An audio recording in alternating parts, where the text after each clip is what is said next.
Hello students, today we will talk about conditionals and now I'll turn off my camera and let's start our lesson.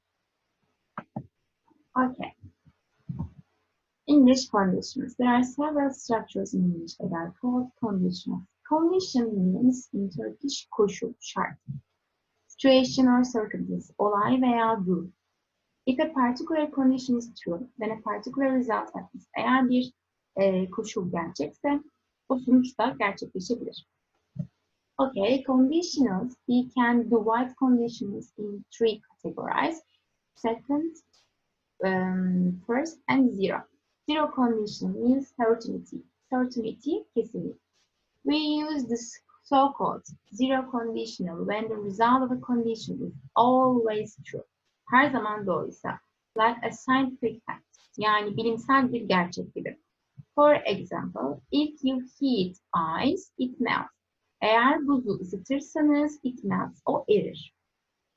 We use simple present after if and then comma and simple present. It means it forms zero conditional. Yani biz sıfır conditional dediğimiz durumlar, yani certainty kesinlikle giden durumlarda if'ten sonra simple present, kendisinden sonra simple present kullanıyoruz. For example, if the water is 100 Celsius, it starts to boil. Eğer su 100 derece ise o kaynamaya başlar. If I miss the 8 o'clock bus, I'm late for work. Eğer 8 otobüsünü kaçırırsam işe geç kalırım. If I'm late for work, eğer işe geç kalırsam my boss gets angry. Benim patronum sinirlenir. Bunlar her zaman olacak, kesin olacak olaylar. First conditional, it means real possibility. Yani olası durumlar. We are talking about the future. Gelecekle ilgili konuşuyoruz. We are thinking about particular situation or condition in future. Gelecekteki bir olayla ilgili düşünüyoruz. And the result of this condition. Ve bu durumun sonucuyla ilgili konuşuyoruz. There is a real possibility. Gerçek bir olasılık var. That this condition will happen. Bu durumun, bu şartın gerçekleşmesi için. Örneğin, if it rains, I will stay at home. Eğer yağmur yağarsa evde kalacağım.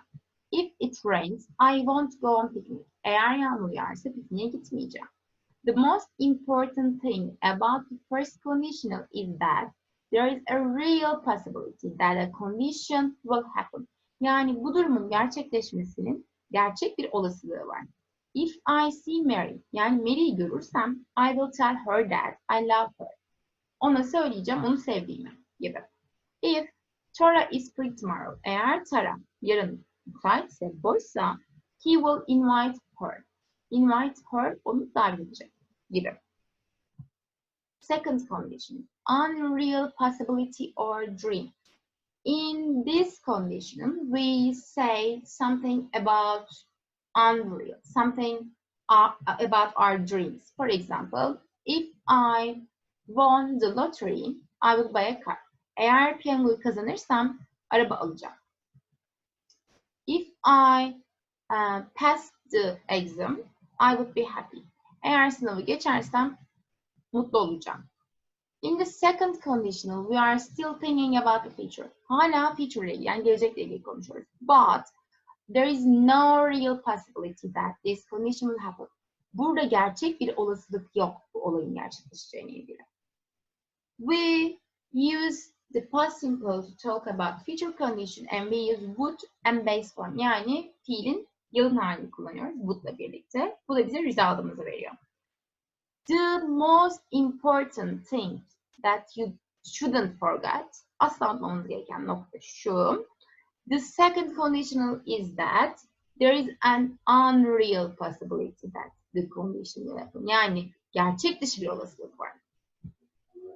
Okay, unless. Unless means if not. Bu ne demek arkadaşlar?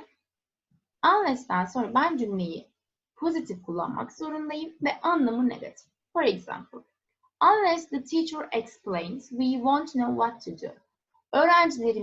Öğretmenimiz açıklamadıkça biz ne yapacağımızı bilemeyeceğiz. Öğretmenimiz açıklamazsa biz ne yapacağımızı bilemeyeceğiz. Madıkça, massa gibi. Yani olumsuzluk veriyor. Bunda şunu söyleyemem. Unless the teacher doesn't explain. Öğretmenimiz açıklamadıkça gibi bir anlam olamaz. O yüzden unless zaten benim cümlemin negativity yani negatiflik verdiği için benim cümlem olumlu olmak zorunda arkadaşlar. Buradaki önemli nokta bu. Hadi biraz örnek yapalım. Fill in the blanks with the type first conditional sentence. If you squeeze ezmek. If you squeeze an orange. Eğer bir portakalı ezersen you will get orange juice. Portakal suyu elde edeceksin. True. Real possibility.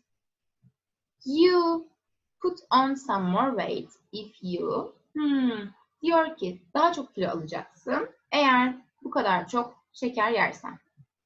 Bu bir gerçek durum mu? Olabilir değil mi? O yüzden if you eat too much sugar you will put on some more weight. Daha fazla kilo alacaksın. Burada bir daha bakıyoruz. If I. Eğer çok çalışmak. Okay. Yılı geçerim. Tamam. Bu hala real. O zaman if I study a lot. Eğer çok çalışırsam I will pass the year. Yılı geçeceğim. If you press that button. Eğer bu düğmeye basarsan the machine will stop functioning. Makina çalışmayı durduracak. Kesin.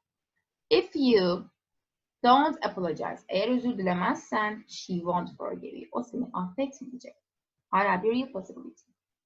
If you wash the dishes today. Eğer bugün yıkarsan bulaşıkları I dust the house. Ben de evin tozunu alacağım. Bir condition veriyorum sana. Bir şart veriyorum sana. What will happen if I press this button? Eğer ben bu düğmeye basarsam ne olacak? Soru soruyorum. Ve bile soru soruyorum. If there isn't enough water in the next few years, many people will die. Yes, unfortunately it's true. Eğer yeteri kadar su kalmazsa birkaç yıl içerisinde çoğu insan ölecek. If we don't recycle, eğer biz geri dönüşüm yapmazsak, we will put our own survival at risk. Kendi yaşamımızı riske atacağız. Riske koyacağız.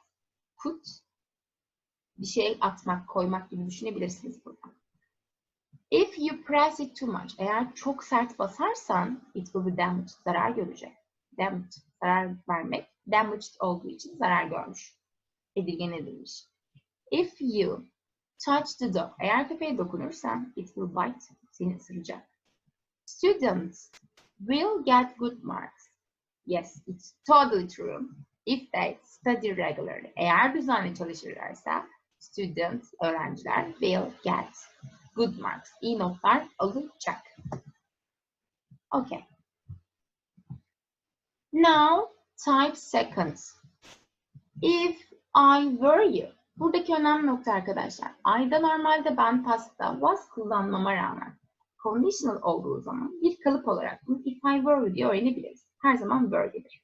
If I were you, I would study for the final exam. Eğer senin yerinde olsa final examime, final sınavıma çalışırım. If my parents were rich, eğer ailem zengin olsa, I wouldn't need to work so much. Bu kadar çalışmak zorunda kalmam.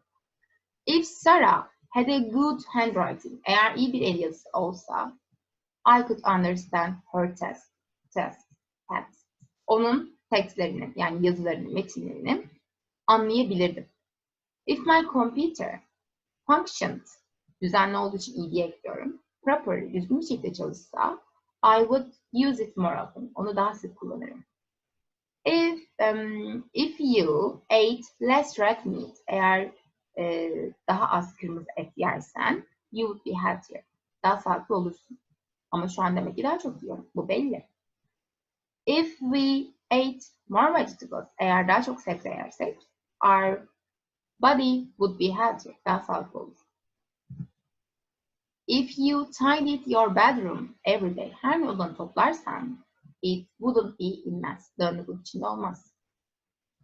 If I had more money, eğer çok param olursa, I wouldn't do the chores myself. Ev işlerini kendim yapmak zorunda kalmam, yapmam. We could stay in Tom's house if he lived in a big house. Eğer büyük bir evde yaşasa, Tom'un evinde kalabiliriz. And if the two opposite cheerleaders appeared, eğer onlar ortaya çıkarsa, there would be conference rahatlama olur. If they knew more vocabulary, eğer onlar daha çok kelime bilse, they would be able to understand more. Daha kolay anlayabilir. Burada zero or first conditional diye bakacağız. If it snows, eğer kar yağarsa, there will be difficulties in the traffic. Trafikte bazı sorunlar olacak. You will see London Eye if you visit London. Eğer Londra'yı ziyaret edersen, London'ı göreceksin.